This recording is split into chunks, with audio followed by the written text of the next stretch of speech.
No one remembered Poland women POWs absent from records, erased in silence.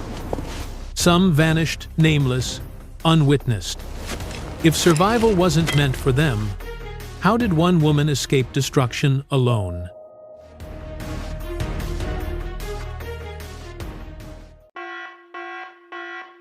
I should remember this. She lived in a small house, where nothing felt temporary, and everything felt safe enough to last forever. Morning light touched the old wooden table, as if time itself had learned to slow down there. The wind whispered through thin curtains, carrying nothing but ordinary peace.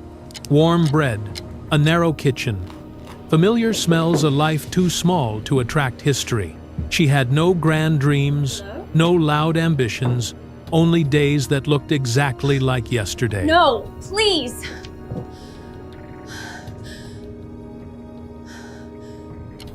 She had a name. She had memories. She believed that was enough to remain human.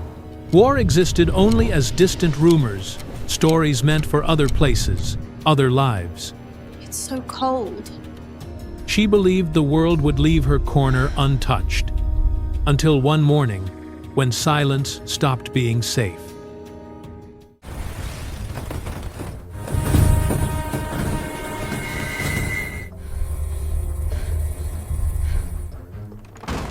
The door exploded open, not just breaking wood, but breaking time.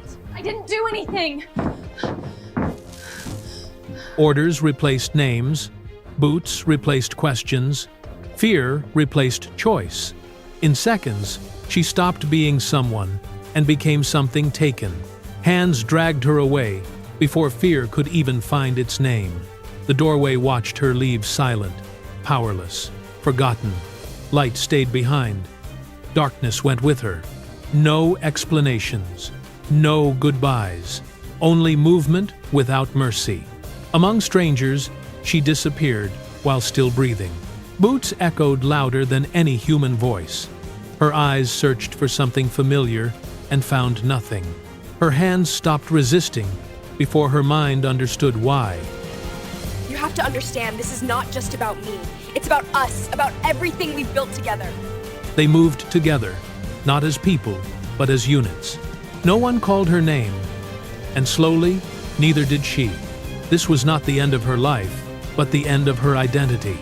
And this is how ordinary lives vanish quietly, completely, forever changed. This place did not need names, and she no longer had one to lose. Doors closed without answers, sealing lives without witnesses. Light existed here only as a reminder of what was gone. She was always being watched, even when no one was there. Time stopped moving forward. It only repeated itself. Nights here were heavier than days, heavier than time itself.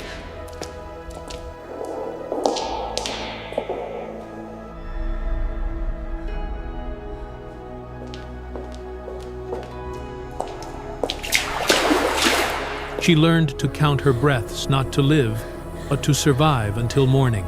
She learned to shrink because being noticed meant being erased. Here, there was no refusal, no resistance, no self. They did not look at her as human, only as something usable. What disappears first, life, or who you are? She did not scream. She did not cry. She simply endured. Some nights, she felt herself dissolving, not dying, just fading. Silence became more dangerous than screams.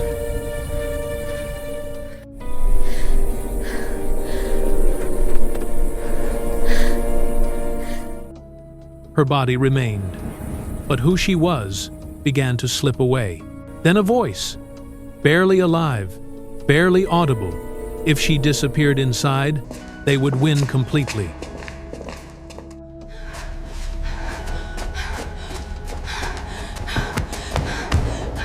So she resisted, not with force, but with memory. She repeated her name in silence, like a prayer no one could steal. A kitchen, morning light, warm bread, small things, anchors.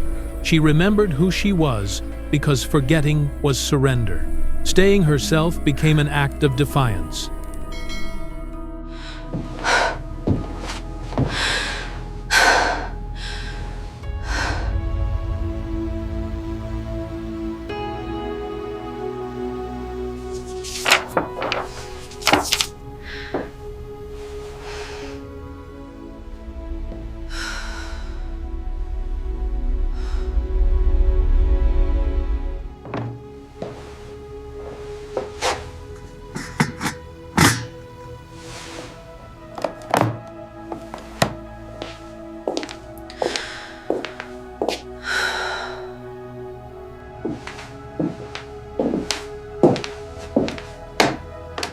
In a place designed to erase people, she protected one thing herself.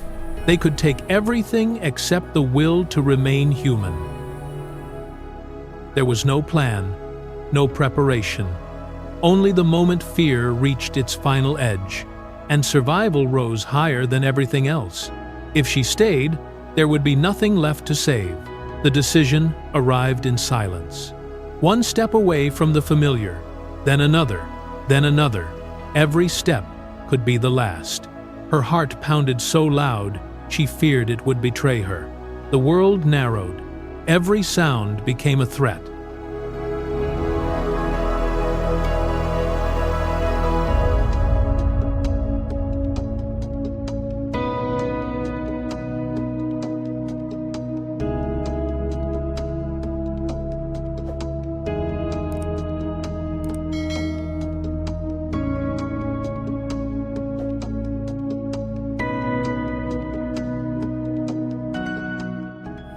She ran on a body already breaking.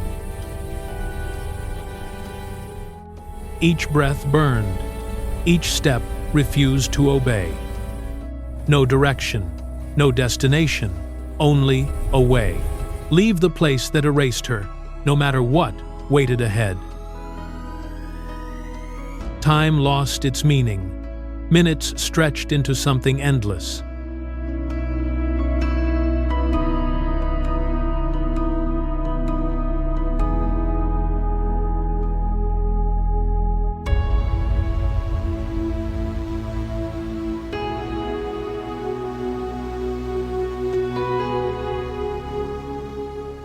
She fell hard enough to believe she would not rise again.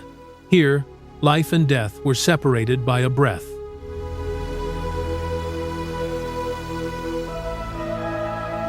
When she could no longer run, she crawled.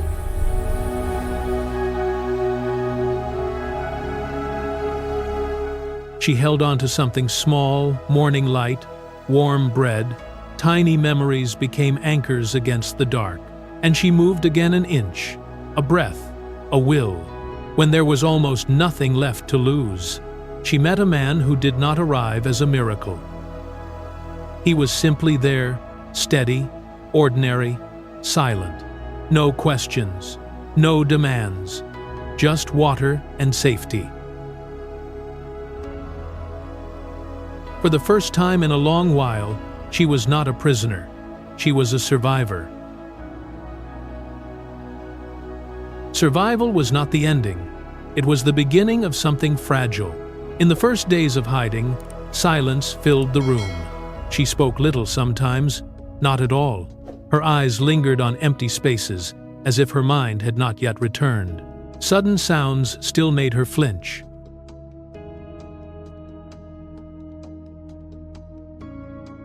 Some nights, she woke gasping, heart racing, memories refusing to let go. The farmer never pushed. He understood silence needed time.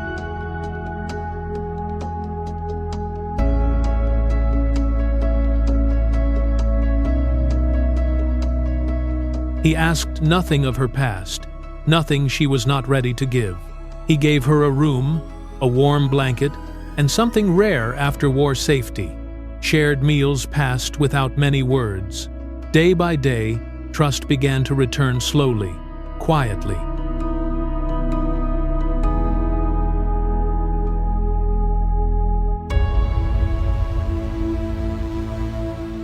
Afternoons on the porch came gently, sunlight no longer a threat. Small tasks slowly returned her to the world. The man who saved her stayed nearby, never watching, never controlling. Cleaning, cooking, tending the garden, proof that she was still here.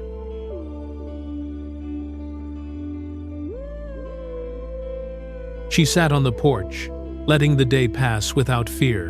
No titles, no promises, just someone who did not leave. That shelter slowly became home. She did not forget the past. It remained, like scars on the skin, but time taught her how to live with it without being consumed. The past no longer commanded her present. From the ashes of war, she built a new life. Simple, quiet, real, she chose when to be silent, when to open her heart, when to stay. She did not survive to prove anything. She survived because she deserved to live.